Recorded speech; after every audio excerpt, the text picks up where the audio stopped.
our CEO called me and he was like, hey, awkward, we're laying off everyone. We just don't have the business. We don't have the client. You're on your mat leave. I'm on my mat leave. I'm literally And get laid off. and I get laid off. I was like, okay, like I now have 4 children. I'm still the breadwinner.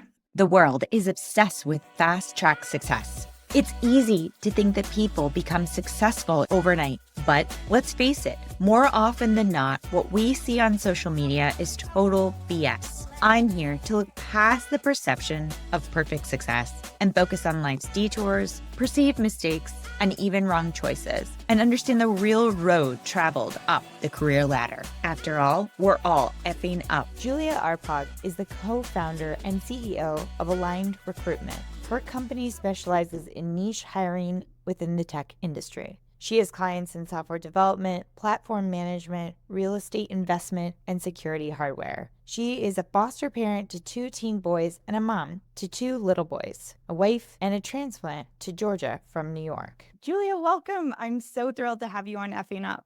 Thank you, Deanne. It's so good to be here. Thank you for having me. I'm so excited. Yeah. Why don't we start off by you sharing what you are up to in your career? I started a tech recruitment company called Aligned Recruitment. I am the CEO and co-founder, and we've been working with a variety of clients in the tech startup space, working on roles for them from software engineering to sales to marketing to finance.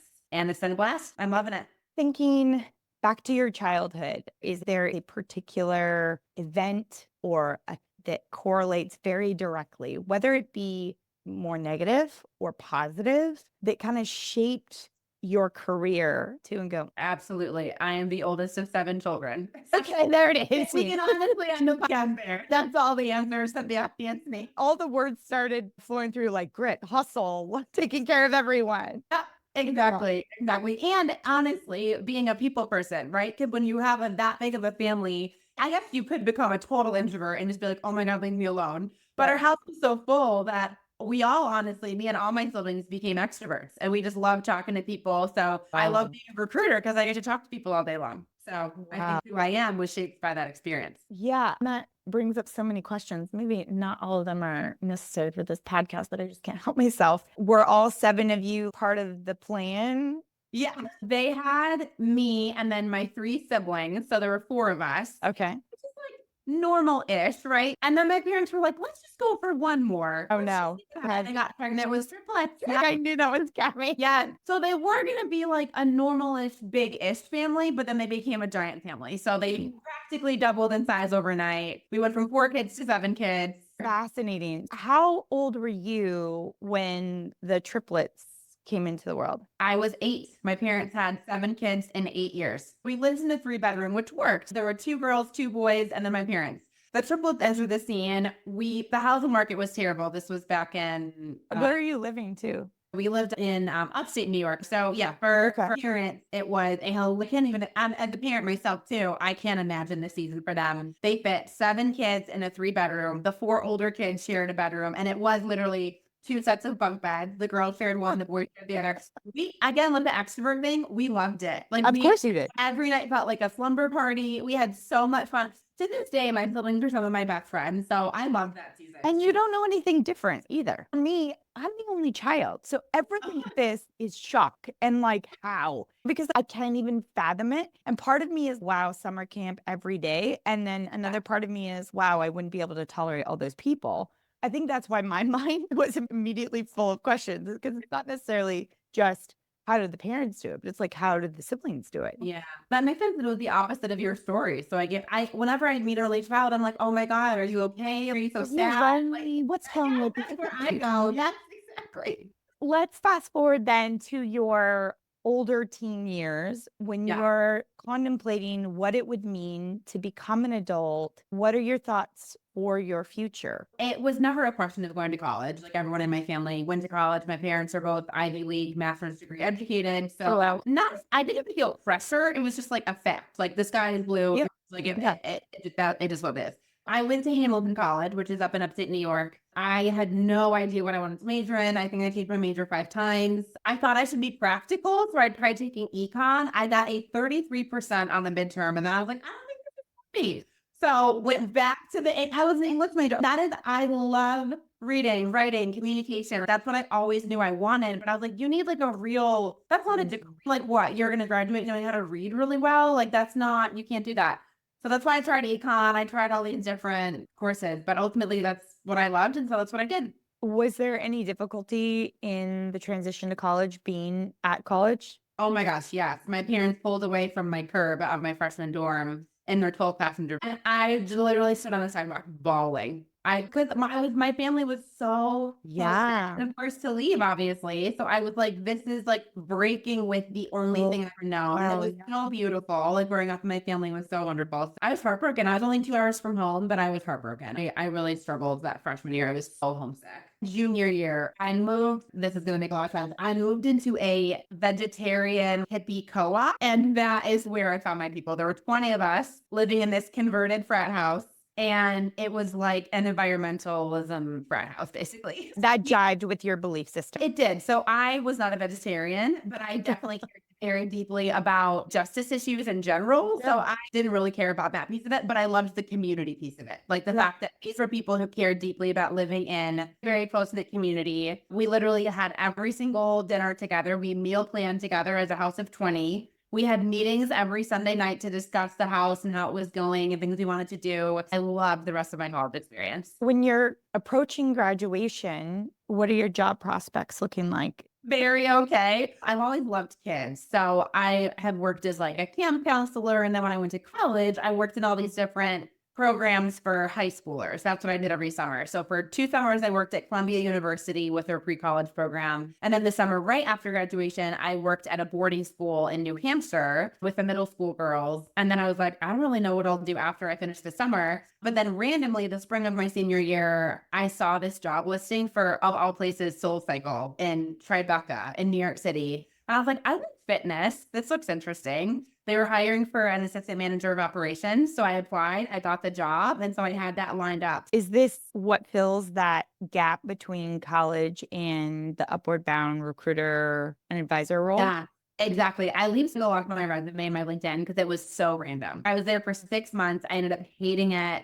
It had nothing to do with the direction I eventually ended up going in, obviously. So just to keep it less convoluted, I just keep it off. But your LinkedIn is, you're right, and you should shape your story how you want to shape it. But for the purpose of this podcast, no, let's go into it. First, like I said, I'm very social justice oriented. So I would ride the subway from my apartment on the Upper East Side. I would go down to Tribeca. I would step over homeless people sitting on the street, and I would walk into this studio where a single class cost $45. Yeah. And celebrities came in, like Jake Gyllenhaal, Kelly Ripa, Bradley Cooper, like they all used that studio. And then the regular rich people, like not famous people, but people that pay $5 a day for a sin class, no problem. The top 5% in New York. I just sick to my stomach every day. I was just like, this is not what I want to be a part of building. This does not resonate with my values. So after 6 months, everyone's advice, at least to me, was you need to stay in your first job out of college for at least a year. But after 6 months, I just couldn't stomach it anymore. So I moved back home to Rochester. Did you move in with your parents? I did. I moved back in with my parents and lived there, I want to say for a year. I temped. Like I worked with a temp agency and they sent me different temp roles for a couple months.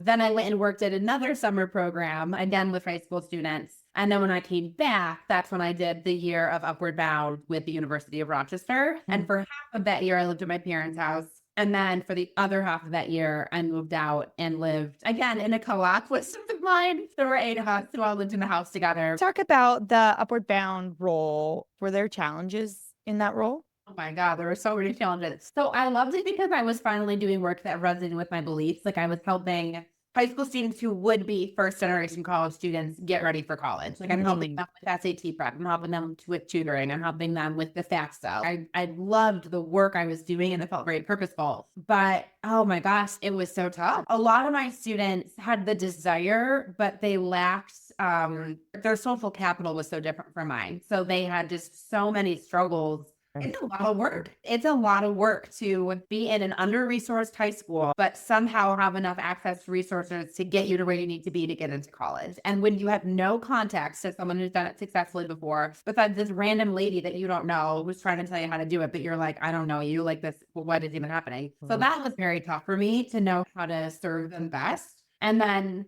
I had a coworker who she had a lot of personal struggles, but we worked very closely together. So it helped me develop empathy for, I think this is all part of the path of becoming a recruiter, but it helped me develop empathy for her because I'm like, you can't really leave your personal life at the door. Like she was a single mom of two. I was a 23-year-old. We had literally the opposite. I was living at my parents' house, like I said. She was paying for the life of herself and her two little kids. Like we just had such different contexts.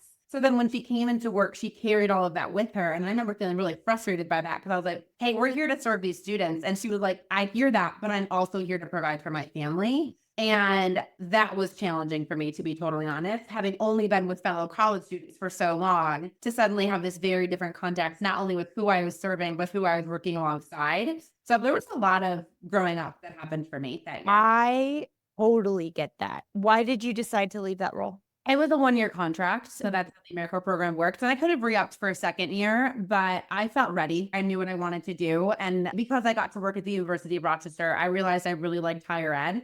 Even though I was serving kids in high school, I got to do a lot with the college. And I realized I wanted to be in that kind of environment. When I got the job as an admissions counselor at another college in Rochester, I went ahead and took it. This is at Roberts Wesleyan. Yeah, exactly. And how was that experience? I loved it. That was one of my favorite jobs ever. It was so much fun. It was actually where I met one of my best friends who I then set her up with my brother, and they are now married with 2 children. So that was my biggest accomplishment.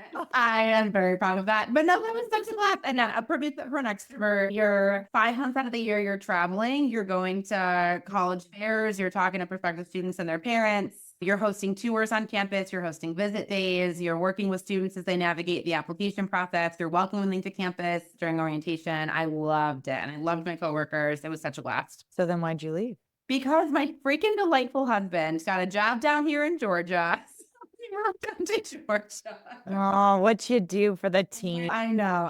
Now we've been here 7 years and we love it. But yeah, I was ready to leave. Like you don't stay, at least I didn't want to stay in undergraduate admissions for my whole career. So 2.5 years was plenty. But to be honest, I had no idea what I wanted to do next. So we left and I was like, okay, I guess I'll figure this out. I don't know what to do. How did you find a job? How did that work out? I started applying once Alex and I decided we were going to move down. So I already had a job that I was talking to when we moved down here. It was a marketing agency called Digital Additive, because I did some marketing as part of my role as an admissions counselor. So I was able to spin it and be like, hey, like I did this marketing here. Can I do marketing with you? It was a very trendy, it just felt like the polar opposite of a little tiny Christian liberal arts college. Like it was like very cool. It was very blackboard walls everywhere and people like chalked on the walls. And it was like a concrete subfloor and like these cool orange and purple offices. Took the job, hated it, missed Roberts every day of my life. It was very cliquey and I just couldn't ever break in. Like my extroverted self failed me for the first time in my life. And I was like, what do you attribute that to? To this day, okay, a couple things.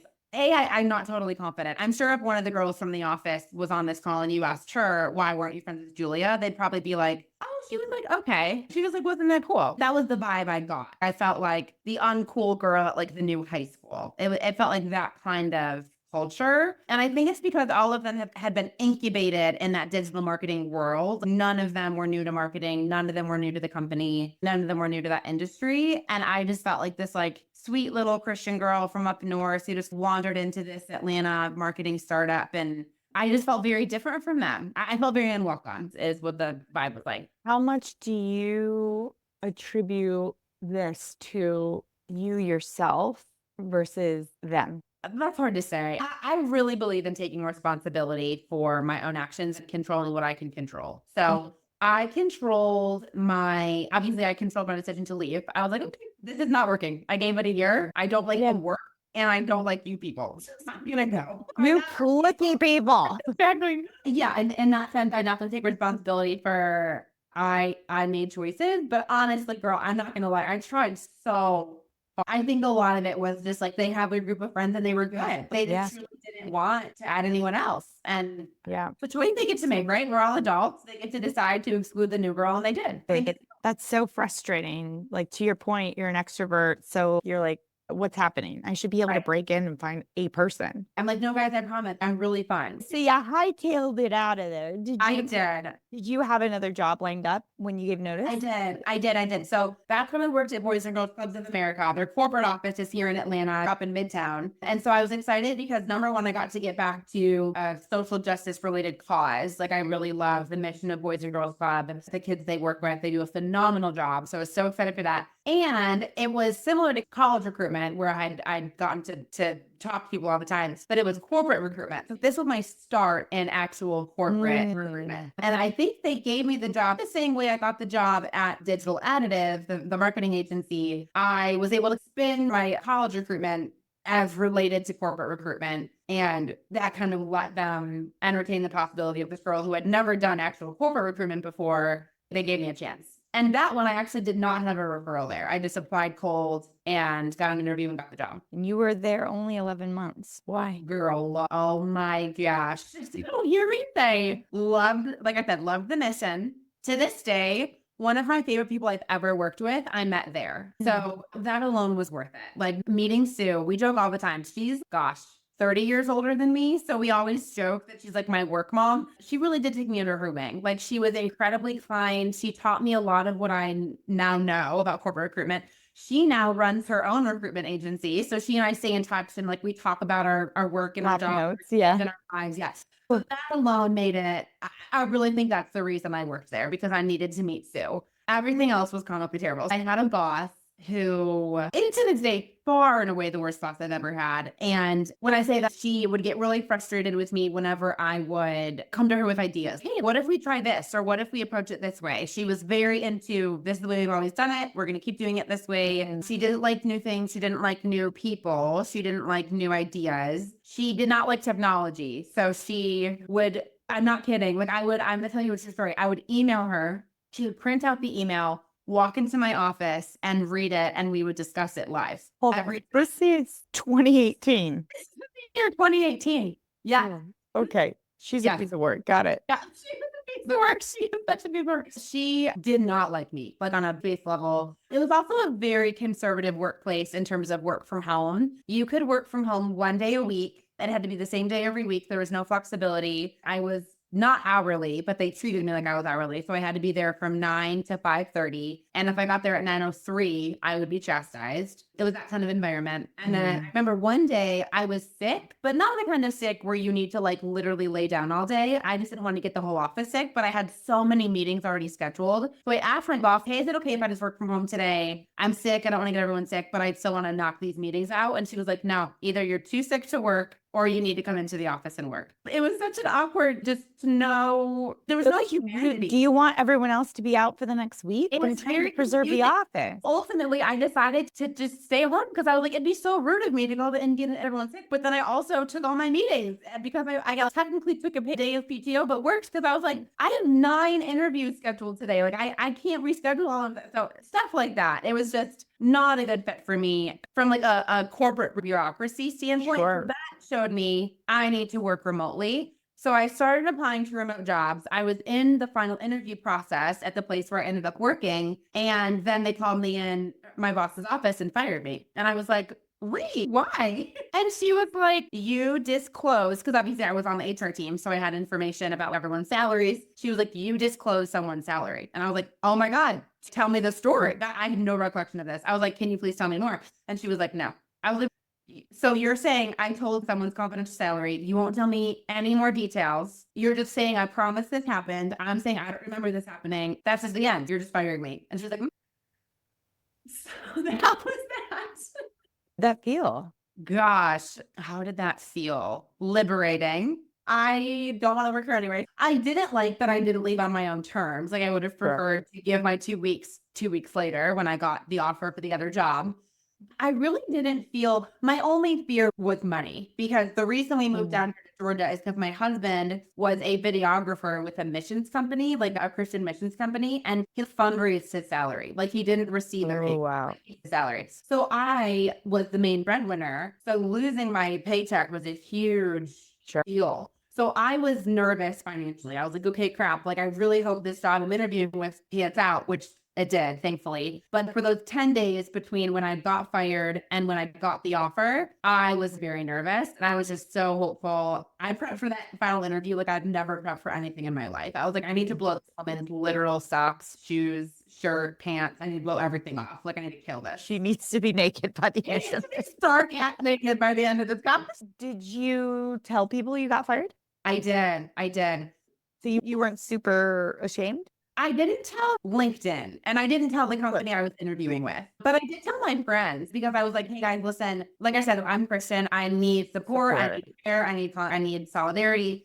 So yeah, I told people. And also again, to this day, I don't know the story of why I got fired. I've racked my brain and I literally can't remember a time that I did what she said I did. So to be honest, I don't have guilt over it. I actually think you were just very unhappy with me as a person and my performance. Yeah. And this was an opportunity. Like, she held all the power, right? So she could say whatever she wanted. Well, right. And by the way, she could have heard a story that someone fabricated that wasn't right. And so she thought it was the truth. Like, who knows?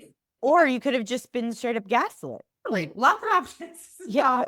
So I think because I really didn't feel like it'd be one thing if I had been fired because I came and wasted to work for 10 days or whatever. You know what I'm saying? But in this case, I was like, I truly don't feel guilty or shameful about what happened. No, I was very open about it. Then you head to Wilson HCG. Yeah. And now for the first time working as an agency recruiter where I worked with clients. And I thought I would hate it. I thought it would feel really weird to recruit for clients where I didn't actually work at that company. But that's where I learned there really is like an art and a science to recruitment. And you can really plug in a good recruitment function to different companies if you obviously learn the company, but then you also bring what you know about recruitment. So I loved it. I was there for 3 years. I got to recruit for their internal team. So I got to recruit recruiters. I got to recruit for one of the clients, a bunch of sales consultants for them. I navigated COVID in that role. They ended up laying off 80% of the company. So Wilson did? So, well, yeah. But their clients all turned because they were like, of course, no one had money. Like, all the money was gone. I was one of the few that thankfully got to stay. So that was Can we double click on that for a bit? I have talked to people on both sides of the fence, those that have been laid off and those that have the remaining few. And the remaining few, some have expressed that there's survivor's guilt. Can you go back to that time? What was it like seeing all those laid off and you being the remaining? Did you have fear that you were going to be one of the ones? Were you confident you wouldn't be? What was it like once they were all gone and you had to continue to perform? Yeah, it was weird because no one I knew personally at the company was laid off. I know that sounds weird, but how big was the company? Do you recall? Like 800 people. It was it was really big. So my team, my internal recruitment team, all of us were just deployed to the clients that stayed. So none of us were laid off. And then the client that I got put on that was still there, that team grew and grew. Like they were a PE wow. in the HR space. So they actually got really big during COVID because a lot of companies decided to outsource HR instead of hiring someone because they were trying to like cut costs. So I really didn't know anyone personally who was laid off. Obviously, I knew we were doing layoffs. I saw people posting on LinkedIn, but I knew had worked at Wilson. So I felt like just a step removed from the layoffs. To be honest, I just felt really grateful. That wasn't a big emotion. I just felt very grateful to still have a job. Like I said, I was my family's breadwinner, and I just really felt very grateful that I still had an income coming in. Talk to me about becoming a parent. You foster children. I want to be respectful. I'm not sure how much you're able to actually talk about that. So if that's off the table, by all means, set that boundary. But talk to me about becoming a parent while being employed. And did you have any struggles in that? Yeah. So yes, I can talk fairly openly about our foster kids. I just can't share their names and some details of their stories. But yeah, so they moved in. It was a sibling set of 3, 2 brothers and their half sister. So foster care, you try to keep siblings together, but theirs was a unique case where they actually hadn't lived together before coming into foster care. So the 2 brothers had, but their half sister hadn't. So they all came together in our home, which we didn't know at the time. We that later. So that's a very interesting dynamic to navigate, where they were learning each other while we were learning them. They were learning us. I was 6 months pregnant. Now, yeah, it was crazy. So Wilson is amazing, and they gave 2 weeks leave for every foster care placement. So I had 2 weeks to navigate because they were older. They were 10, 11, and 13. So I needed to navigate like enrolling them in school, like purchasing clothing for children. I was like, what do you do?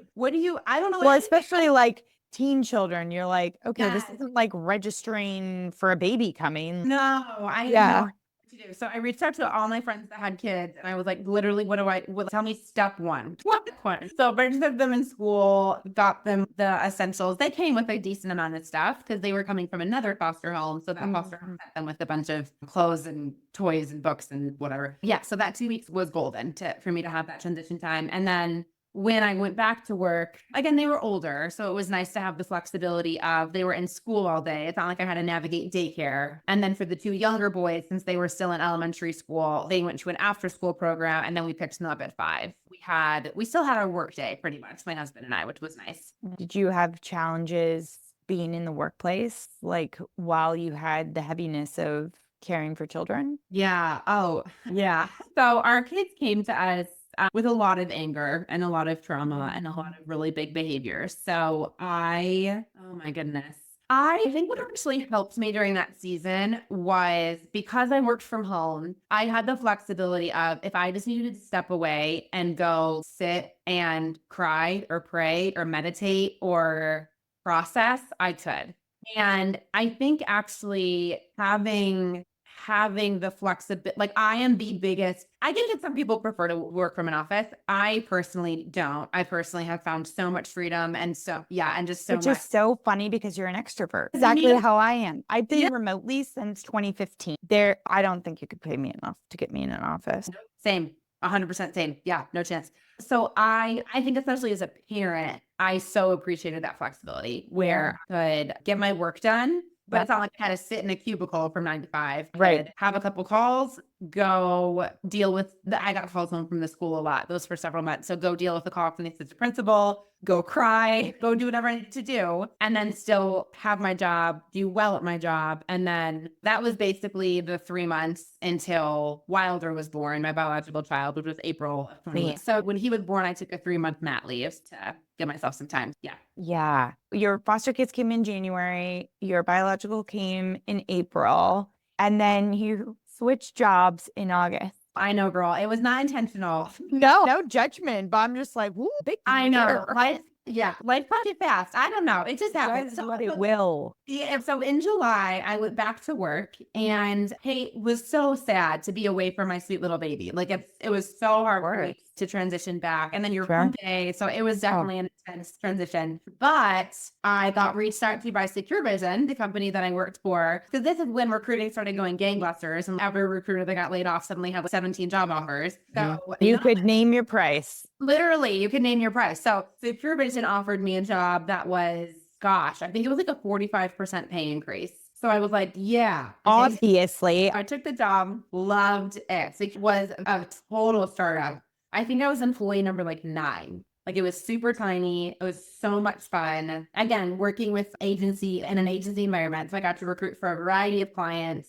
And I got more responsibility because I'd be the sole recruiter on a client. I would be the account manager too. So I got to flex these different muscles. Yeah. It sounds like an amazing journey, but it only lasted for 2 years. No part of me was looking for another job. Like I was very happy there. And then I got pregnant with our second son, Atlas, who was born in July of 2020. What year is it? 2023. I had planned to take a 4-month mat leave. 5 weeks into my post time, our CEO called me and he was like, hey, awkward. We're laying off everyone. We just don't have the business. We don't have the client. You're on your mat leave. I'm on my mat leave. I'm literally get laid off. And I get laid off. It was pretty crazy. I'd seen the writing on the wall because we had done, I think this was the 3rd or 4th round of layoffs because we were back in the dip, right? Yeah. Boom to the net dip. So in my time at Secure Vision, like I said, I was employee, I think number 9. We scaled to 30, I want to say, at our peak and then abruptly declined. So when I got laid off, I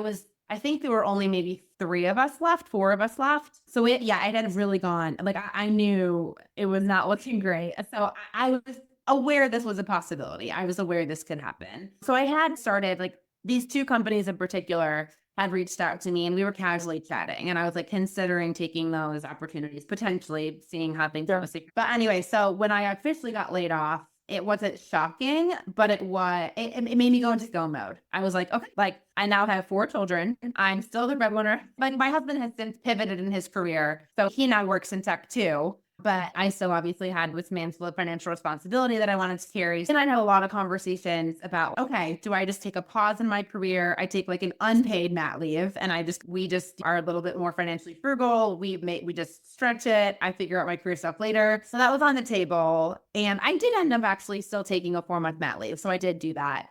But I was very stressed the whole time. You can't like you're feeding and you're like, oh, okay, what am I going to do? I'm sorry. There's just no way. Sorry, don't be sorry. So I'll be honest, Deanne, I was not anxious at all, to be totally transparent with you. So you attribute this to your faith? 100%. I very much believe and have experienced that God provides. Like he doesn't always provide materially. Like I didn't think, oh, I'm guaranteed to get a job. Sure. I knew I would be okay. I just knew whatever happened that we would figure it out. And I was in a super fortunate position where within 2 weeks of being laid off, I had 6 job offers.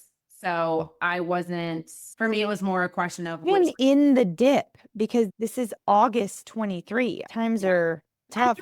Yeah. So recruiting was hit pretty hard, so 2 of the offers were those companies that I mentioned that I had been chatting with when things started to go haywire with Secure Vision.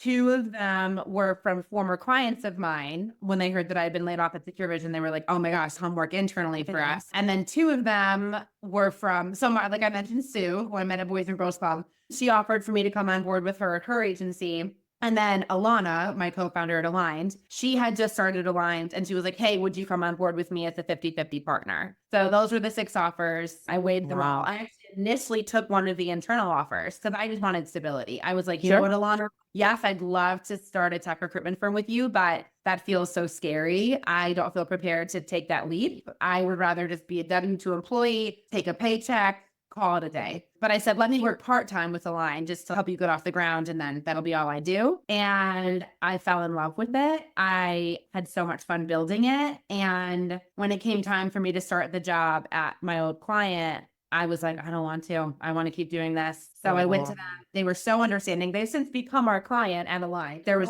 that's cool. Yeah, they were completely understanding. Were you nervous to have that conversation though? Of course. Oh my God, because I felt so bad.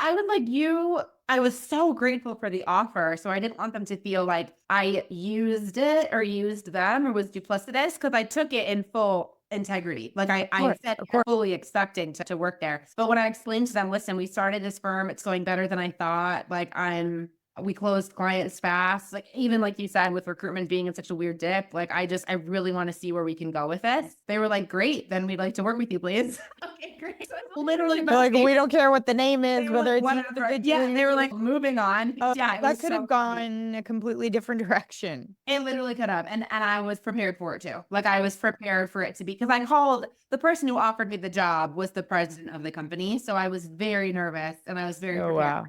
I was prepared for him to be like, you're a piece of crap. I can't believe you did this to us. I know. I had been the recruiter where my candidate accepted the offer and then yeah, that's awful. You found Aligned and been working on that since about August 23? Yeah. So August, I said yes to Alana about working part-time on it. And then I went full-time on it in November, which is when I'm planning to go full-time at the other company. What keeps you up at night as it relates to Aligned and being a co-founder? Sales, always. Every founder ever. Sales. The way that we've divided our responsibilities as of right now is I do sales and I lead our recruitment team and I myself recruit for some of our clients. And then Alana is like our operational wizard. Like she ran an operations company. She's a 2-time founder. So I partnered with her because we have very complementary skill sets. So she's operationally so strong, has built out the most insane infrastructure. And so then I'm the one going to market. So I'm constantly thinking about the clients I have in process, the discovery calls I have booked, the follow-ups I'm doing, the sales strategy I'm running. That's what keeps me up at night. Absolutely.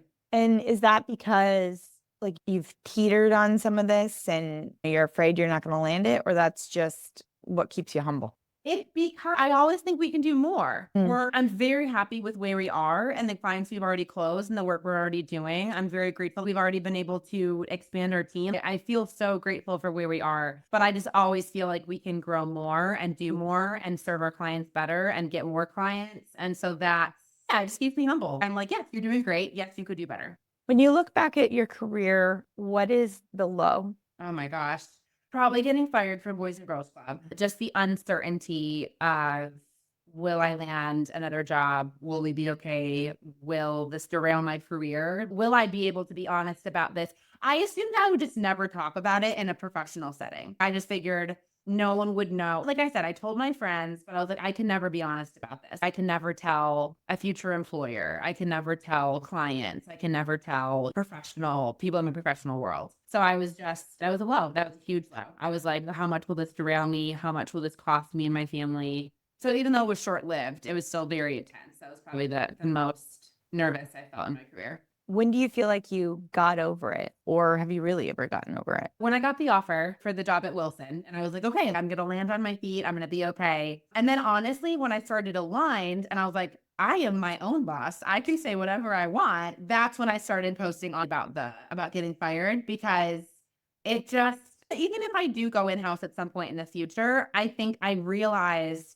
that is actually not a deal breaker for anyone I've ever told this story to. Yes, in my personal life, but I've mentioned it offhand to people in my professional world, and no one's ever batted an eye. They just wanted, like you did, where they were like, what? But no one's ever been like, ooh, like, worked for you. Yeah. So I think. Yeah, no, I think it's relatable because a lot of people have that story or something similar and they're hiding it and they're wondering, can I say anything about it? What does that look like? Yeah. I have some rapid fire questions. How do you define success? You're going to think I'm just trying to do a marketing ploy here, but I really do define success as alignment. I know the name of my recruiting company is Aligned Recruiting. That word resonates with you. That's good. I know, this is my answer. Yeah. Aligned. So like I said, my faith is important to me. My family is important to me, and getting to be in a role where I get to talk to people all day and working from home. Like, those are my big values. Success is when I can live my whole life, my personal life and my professional life, where all of those values there's space for all of them. I don't have to like check anything at the door.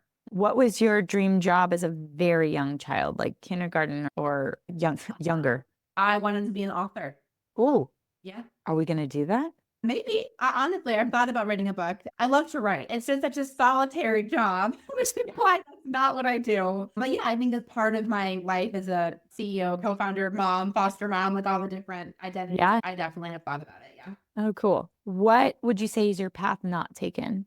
That's such a good question. I've really thought about just going all in on the hippie thing. Like living on a commune style? I very seriously considered that. I actually interviewed, like, you go in to visit communes, and I literally went and visited a few communes. I really thought about that after college. Yeah. Would have been a very different life. Yeah, it would have been. Oh, that would have been a great podcast episode. I'm